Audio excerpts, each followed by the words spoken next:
யோசனை. இன்று உன் மனதில் ஏகப்பட்ட குழப்பங்கள்.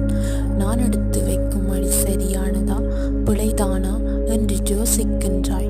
யோசனை வேண்டாம் குழந்தையே. என்னதான் யோசனை செய்தாலும் காரியம் சிதறாமல் இருக்க எனது அருள் வேண்டும் அல்லவா? அனைத்தையும் நல்லதாக மாற்றுவேன். கலங்காமல் இரு. விரைவில் நல்ல செய்தி உன்னை தேடி வரும். முழு கவனத்தையும் என் மீது திருப்பு. இப்போது செய்யும் பணியில் இருந்து விடுபட நினைக்காது.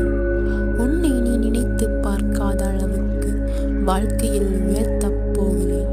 உன்னை மாற்ற வேண்டும் என்ற விருப்பத்தினால் தான் இந்த நிகழ்வுகள் எல்லாம் எட்டி பார்க்கின்றது. என்னிடம் நிறை குறை என்னவென்பதை சூழ்நிலைகளில் தான் உணர முடியும். அதை புரிய வைக்கத்தான் இவ்வளவு நிகழ்வு